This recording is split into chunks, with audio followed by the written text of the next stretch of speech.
आज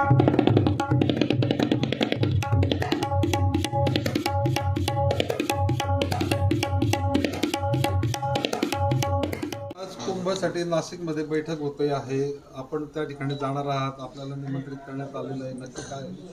आणि आज माननीय उपमुख्यमंत्री शिंदेसाहेब यांचा नाशिकचा दौरा आहे आणि त्यामुळे एक आढावा बैठक त्यांनी त्या ठिकाणी बोलवलेली आहे, त्याचं आमंत्रण मलाही आहे.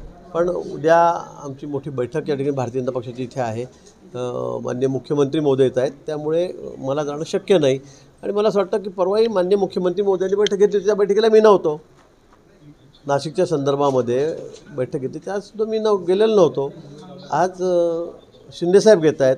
अजितदादांनी कुंभमेळ्याच्या संदर्भात माहिती घेतली. मला वाटतं हा अतिशय मोठा आपला धार्मिक कार्यक्रम आहे आणि यावर्षी गेल्यापेक्षा म्हणजे 12 वर्षापूर्वी जेवढी गर्दी होती त्यापेक्षा दुप्पट गर्दी ही नाशिकला यावेळेला कुंभमेळ्यात होणार आहे आणि म्हणून ही आमची सगळ्यांची जबाबदारी आहे. आता शिंदेसाहेब नाशिकला जाते तर त्यांनी कुंभमेळ्या संदर्भामध्ये जर आढावा बैठक घेतली तर यात गैर काय, चुकीचं काही नाही. फक्त मला जर वेळ असेल मी नक्की गेलो असतो, परंतु मला अजून त्या ठिकाणी आज उद्या CM साहेब आमच्याकडे येत आहेत, त्यामुळे कार्यक्रमाची थोडी गर्दी आहे, त्यामुळे मी जाऊ शकलो नाही. एवढंच. आजच्या बैठकीत तुम्हाला निमंत्रण नव्हतं असं सांगितलं जातं. काय आजच्या बैठकीत तुम्हाला निमंत्रण नव्हतं, कारण तुम्ही ज्या बैठक घेतल्या होत्या त्या बैठकीला दादा भुसे पण नव्हते. आजच्या बैठकीला तुम्ही नाही, त्याच्यामुळे मला वाटतं हा सगळी आमची सामूहिक जबाबदारी आहे. प्रत्येकाने बैठक घेतली की प्रत्येकाच्या बैठकीला सगळ्यांनी जावं. आता दादा भुसेंनी सुद्धा 15-20 दिवसापूर्वी बैठक घेतलेली होती, कुंभमेळ्याची सविस्तर बैठक घेतली होती, मोठी बैठक घेतली होती. त्यावेळी पण मी नव्हतो, मी आमंत्रित नव्हतो. म्हणून का मी म्हणायचं का बोलवलं नाही म्हणून. मला वाटतं ही आमची सगळ्यांची जबाबदारी आहे. ज्याला जसं शक्य आहे तशी त्यांनी बैठकी घ्याव्यात, कामही करावं, अधिकाऱ्यांकडून माहिती जाणून घ्यावी, ही आमची सगळ्यांची जबाबदारी आहे. कारण कुंभमेळा हा खूप यावेळेला मोठा होणार आहे, गेल्या वेळेपेक्षा दुप्पट फुटफॉल त्या ठिकाणी राहणार आहे आणि म्हणून आम्ही अधिक गांभीर्याने सगळा विषय घेतलेला आहे. आणि म्हणून सरकार म्हणून कोणी आता उद्या दुसरे कोणी मंत्री जाऊन विचारतील काय अडचण काय, उद्या बावनकुळे साहेब येतील कुंभमेळ्याच्या संदर्भात मला माहिती द्या, बैठक लावली, तर त्यात गैर काय, चुकीचं काहीच नाही आहे. आणि प्रत्येक बैठकीला मी गेलोच पाहिजे मला असं वाटतं, असं काही समजण्याचं कारण नाही. आजचं निमंत्रण शिंदेसाहेब जी बैठक घेत आहेत त्याचं मला त्या ठिकाणी मिळालेलं आहे. मला वाटतं माझ्या यांनीच मला सांगितलं, म्हणजे मलाही माहीत नाही, पण आज सगळ्या त्यांनी मला सांगितलं की आपल्यालाही त्या ठिकाणी बोलवलेलं आहे. पण आज उद्या CM साहेब माझ्याकडे येत असल्यामुळे मी त्या ठिकाणी जाऊ शकते, कारण जायला 5 तास यायला 5 तास थोडं दिवस त्याच्यामध्ये जातो. पण निश्चित शिंदेसाहेबांकडून काय सूचना असतील त्या मी जाणून घेईल. त्या संदर्भात आम्हाला अतिशय सुंदर, अतिशय स्वच्छ, अतिशय सुरक्षित असा कुंभमेळा करायचा आहे. त्यामुळे कृपया करून याच्यामध्ये काही राजकारण आणण्याची गरज नाही. आपण काहीतरी त्यातून वेगळा अर्थ काढू नका अशी माझी आपल्याला विनंती आहे. पदावर नाराजी आहे, त्याच्यामुळे या ठिकाणी नाशिकमध्ये भाजपची नाही आणि कुठे आमच्याकडे पालकमंत्री पदावरून तुम्ही मला बघतात, माझी कुठे काही प्रतिक्रिया दिली का? आमच्या कार्यकर्त्यांना मी सांगितलं कुठेही कोणी बोलायचं नाही, आमदारांनाही सूचना दिलेल्या आहेत, कोणीही मागणी करायची नाही, कुठेही रस्ता रोखून टायर जाळू हा कार्यक्रम आमचा नाहीच आहे. आमचं सरकार आमचं आहे, तिघांमध्ये एकवाक्यता आहे, एकमत आहे. आणि मला असं वाटतं की 2 जिल्ह्यांमध्ये थोडासा वाद आहे, रायगड आणि नाशिकमध्ये. मला वाटतं तिन्ही आमचे नेते बसून या संदर्भामध्ये लवकर निर्णय करतील. दुसरीकडे मुख्यमंत्र्यांचा वारूम जो आहे, मुख्यमंत्र्यांच्या वारूमच्या बाजूला एकनाथ शिंदेंनी कोऑर्डिनेशन रूम सुरू केलं आहे. मंत्रालयात शिंदेकडून कोऑर्डिनेशन रूम स्थापन केला झाल्यामुळे आता महत्त्वाच्या प्रकल्पांवर त्यांची नजर असणार आहे. फडणवीसांनी जी बैठक घेतली त्या बैठकीला सुद्धा एकनाथ शिंदे गैरहजर होते. मी आपल्याला तेच सांगतो की आमची सगळी सामूहिक जबाबदारी आहे. असं यात असं काय नाही किंवा त्यांनी आढावा घ्यायचा नाही, आम्ही आढावा घ्यायचा किंवा आम्ही घेऊ नये त्यांनी घेऊ, असा कुठलाही प्रश्न नाही.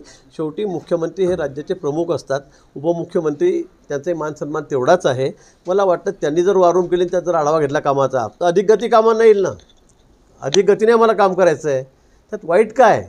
त्यामुळे काहीतरी दोघांमध्ये मतांतर आहे आणि वाद चाललेले आहेत, तिन्ही पक्षांमध्ये युतीमध्ये मिठाचा खडा पडला आहे, असं समजण्याचं अजिबात कारण नाही. संजय राऊत याच विषयावर म्हणताय की तंगड्यात तंगडं अडकवण्याचं काम सरकारमधून केलं जाते. संजय राऊतांची अवस्था तुम्हाला माहीत आहे, त्यांच्या सेनेची अवस्था तुम्हाला माहिती आहे, ठाकरे सेनेची काय झालेली आहे ती. फक्त बडबड करणे रोज सकाळी उठून, याशिवाय त्यांच्याकडे कुठलंही कामाचं राहिलेलं नाही. येत्या निवडणुकीमध्ये महापालिकेच्या निवडणुका आहेत, जिल्हा परिषद पंचायत समिती आहेत, त्यामध्ये त्यांना दिसेल की आपण कुठे आहोत. विधानसभेमध्ये त्यांना त्याची जागा दिसलेली आहे आणि या वाष्पळ बडबडीमुळेच मला वाटतं आता या ठाकरे सेनेमध्ये राहायला कोणी तयार नाही. एकटाच माणूस मला असं वाटतं जबाबदार दिसतो आहे, संजय राऊत, की त्यांच्यामुळे या ठिकाणी हा पक्ष सगळा रसातळाला गेलेला आहे. हो, या सगळ्या चर्चांचा जर विचार केला तर मागचा जो काळ होता, आपण पालकमंत्री होता, कुंभमेळ्याच्या काळात चांगलं काम झालं आणि यावेळेला तुम्ही मात्र त्या ठिकाणी दिसत नाही, म्हणून या खऱ्या चर्चा. मी जाऊन बैठकी घेतलेल्या आहेत, मुख्यमंत्री बैठकी घेता आहेत, मी सगळा आढावा घेतलेला आहे, स्वतः सगळ्या दूर जाऊन आलो, फिरून आलो अधिकाऱ्यांना घेऊन. आपल्याला असं का वाटतं आहे? पालकमंत्री हा विषय नाही आहे. कुंभमेळा मंत्रिपदाची जबाबदारी पण सुद्धा एक स्वतंत्र भार माझ्याकडे त्यांनी दिलेला आहे. ते जाहीर केलं आहे. शिंदेसाहेब मुख्यमंत्री त्यावेळेला केलेलं आहे, यावेळेला देवेंद्रजींनी केलेलं आहे. त्यामुळे माझी जबाबदारी आहेच.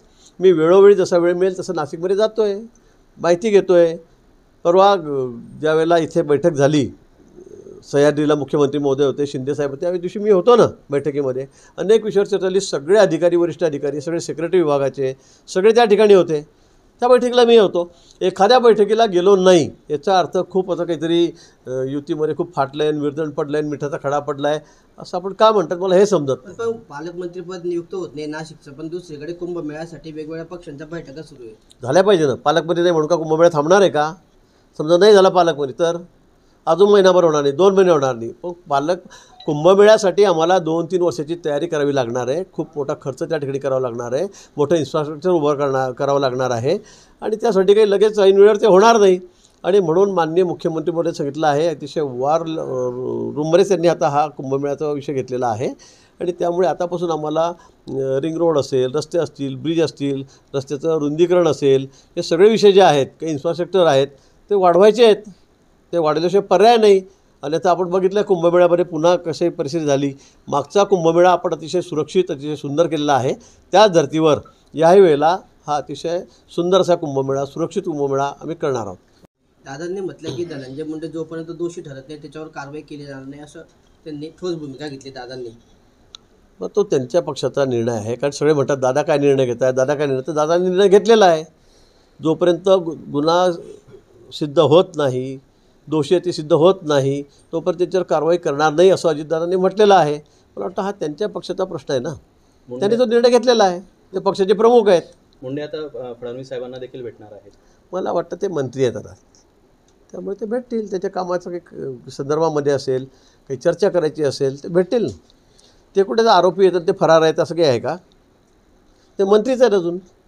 संतोष देशमुखांचे जे भाऊ आहे देशमुख, त्यांनी असा आरोप केलेला की आम्हाला धमकवलं जात आहे आणि या धमकवण्यामध्ये वाल्मिक कराडची बी टीम सक्रिय असं त्यांनी त्याला आरोप केला. मला वाटतं तसं काही असेल तर पोलीस यंत्रणा त्या ठिकाणी आहे, अतिशय उच्च पातळीवर त्या ठिकाणी चौकशी सुरू आहे.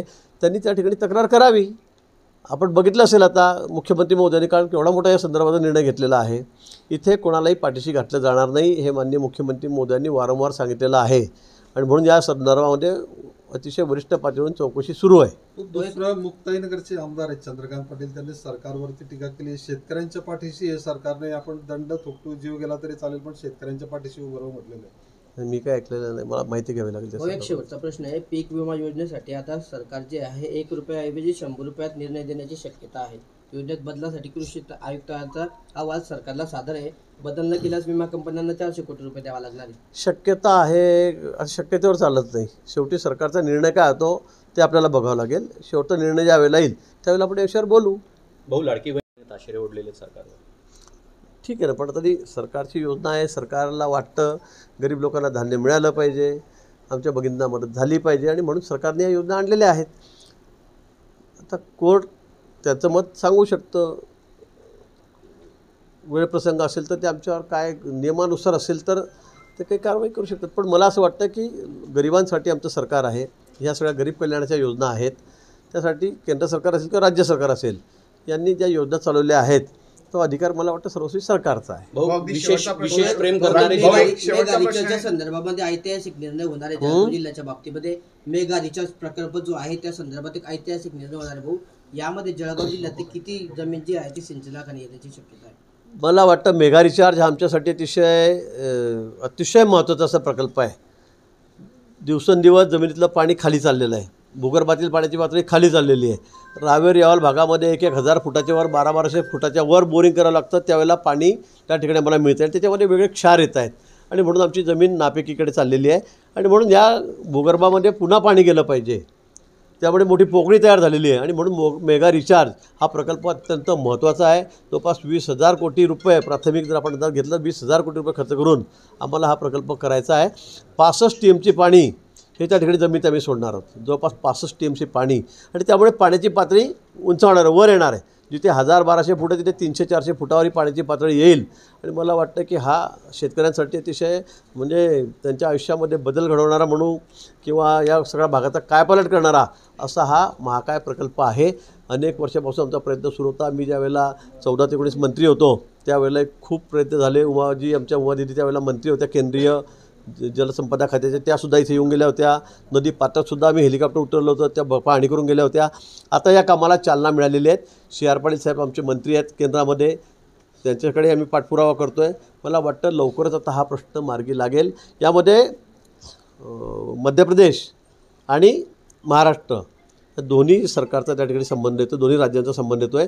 तिकडनंसुद्धा आम्हाला आता संमती मिळालेली आहे मध्य प्रदेशमधून मुख्यमंत्र्यांकडून. आमच्या मुख्यमंत्री महोदयांनी देवेंद्रजींनी संमती दिलेली आहे. या संदर्भात एक बैठकसुद्धा झाली. मला वाटतं लवकरच आता हा प्रश्न मार्गी लागेल. आज कुंभसाठी नाशिकमध्ये बैठक होते आहे, आपण त्या ठिकाणी जाणार आहात, आपल्याला निमंत्रित करण्यात आलेलं आहे, नक्की काय? आणि आज माननीय उपमुख्यमंत्री शिंदेसाहेब यांचा नाशिकचा दौरा आहे आणि त्यामुळे एक आढावा बैठक त्यांनी त्या ठिकाणी बोलवलेली आहे. त्याचं आमंत्रण मलाही आहे. पण उद्या आमची मोठी बैठक या ठिकाणी भारतीय जनता पक्षाची इथे आहे. माननीय मुख्यमंत्री महोदय येत आहेत, त्यामुळे मला जाणं शक्य नाही. आणि मला असं वाटतं की परवाही माननीय मुख्यमंत्री महोदयांनी बैठक घेतली, त्या बैठकीला मी नव्हतो. नाशिकच्या संदर्भामध्ये बैठक घेतली त्यासुद्धा मी गेलेलो नव्हतो. आज शिंदेसाहेब घेत आहेत. अजितदादांनी कुंभमेळ्याच्या संदर्भात माहिती घेतली. मला वाटतं हा अतिशय मोठा आपला धार्मिक कार्यक्रम आहे आणि यावर्षी गेल्यापेक्षा म्हणजे 12 वर्षापूर्वी जेवढी गर्दी होती त्यापेक्षा दुप्पट गर्दी ही नाशिकला यावेळेला कुंभमेळ्यात होणार आहे. आणि म्हणून ही आमची सगळ्याची जबाबदारी आहे. आता शिंदेसाहेब नाशिकला जाते तर त्यांनी कुंभमेळ्या संदर्भामध्ये जर आढावा बैठक घेतली तर यात गैर काय, चुकीचं काही नाही. फक्त मला जर वेळ असेल मी नक्की गेलो असतो, परंतु मला आज त्या ठिकाणी आज उद्या CM साहेब आमच्याकडे येत आहेत, त्यामुळे कार्यक्रमाची थोडी गर्दी आहे, त्यामुळे मी जाऊ शकलो नाही. एवढंच. आजच्या बैठकीत तुम्हाला निमंत्रण नव्हतं असं सांगितलं जातं. काय आजच्या बैठकीत तुम्हाला निमंत्रण नव्हतं, कारण तुम्ही ज्या बैठक घेतल्या होत्या त्या बैठकीला दादा भुसे पण नव्हते. आजच्या बैठकीला तुम्ही नाही, त्याच्यामुळे मला वाटतं हा सगळी आमची सामूहिक जबाबदारी आहे. प्रत्येकाने बैठक घेतली की प्रत्येकाच्या बैठकीला सगळ्यांनी जावं. तर दादा भुसेंनी सुद्धा 15-20 दिवसापूर्वी बैठक घेतलेली होती कुंभमेळ्याची, सविस्तर बैठक घेतली होती, मोठी बैठक घेतली होती. त्यावेळी पण मी नव्हतो, मी आमंत्रित नव्हतो. म्हणून का मी म्हणायचं का बोलवलं नाही म्हणून. मला वाटतं ही आमची सगळ्यांची जबाबदारी आहे. ज्याला जसं शक्य आहे तशी त्यांनी बैठकी घ्याव्यात, कामही करावं, अधिकाऱ्यांकडून माहिती जाणून घ्यावी, ही आमची सगळ्यांची जबाबदारी आहे. कारण कुंभमेळा हा खूप यावेळेला मोठा होणार आहे. गेल्या वेळीपेक्षा दुप्पट फुटफॉल त्या ठिकाणी राहणार आहे आणि म्हणून आम्ही अधिक गांभीर्याने सगळा हा विषय घेतलेला आहे. आणि म्हणून सरकार म्हणून कोणी आता उद्या दुसरे कोणी मंत्री जाऊन विचारतील काय अडचण काय, उद्या बावनकुळे साहेब येतील कुंभमेळ्याच्या संदर्भात मला माहिती द्या, बैठक लावली, तर त्यात गैर काय, चुकीचं काहीच नाही आहे. आणि प्रत्येक बैठकीला मी गेलोच पाहिजे मला असं वाटतं, असं काही समजण्याचं कारण नाही. नाही, आजचं निमंत्रण शिंदेसाहेब जी बैठक घेत आहेत त्याचं मला त्या ठिकाणी मिळालेलं आहे. मला वाटतं माझ्या यांनीच मला सांगितलं, म्हणजे मलाही माहीत नाही, पण आज सगळ्या त्यांनी मला सांगितलं की आपल्यालाही त्या ठिकाणी बोलवलेलं आहे. पण आज उद्या CM साहेब माझ्याकडे येत असल्यामुळे मी त्या ठिकाणी जाऊ शकते, कारण जायला 5 तास यायला 5 तास थोडं दिवस त्याच्यामध्ये जातो. पण निश्चित शिंदेसाहेबांकडून काय सूचना असतील त्या मी जाणून घेईल. त्या संदर्भात आम्हाला अतिशय सुंदर, अतिशय स्वच्छ, अतिशय सुरक्षित असा कुंभमेळा करायचा आहे. त्यामुळे कृपया करून याच्यामध्ये काही राजकारण आणण्याची गरज नाही. आपण काहीतरी त्यातून वेगळा अर्थ काढू नका अशी माझी आपल्याला. हां, विवाह सोहळ्यामध्ये व्हॅलेंटाईन डे निमित्त एक भाषण केलं होतं, थोडक्यात आपण त्याचा आढावा टाकला. हा दिवस असं तो दिवस नेमकं काय होतं ते काय नाही, मी म्हटलं जर गंमत म्हणून म्हटलं की हा महिना महत्त्वाचा आहे. सगळे डे याच्यामध्ये येत आहेत. चॉकलेट डे येतो आहे, कोणता हक डे येतो आहे, हा सगळा असा हा डेचा महिना. त्याच्यामध्ये तुमचं लग्न झालं, चांगली तारीख काढली म्हणत तुम्ही, एवढंच मी म्हटलं होतं. विशेष प्रेम करणाऱ्यांवरती तुम्ही आज व्हॅलेंटाईन डे निमित्त कशा शुभेच्छा दिल्या? चला, जय हिंद, जय महाराष्ट्र.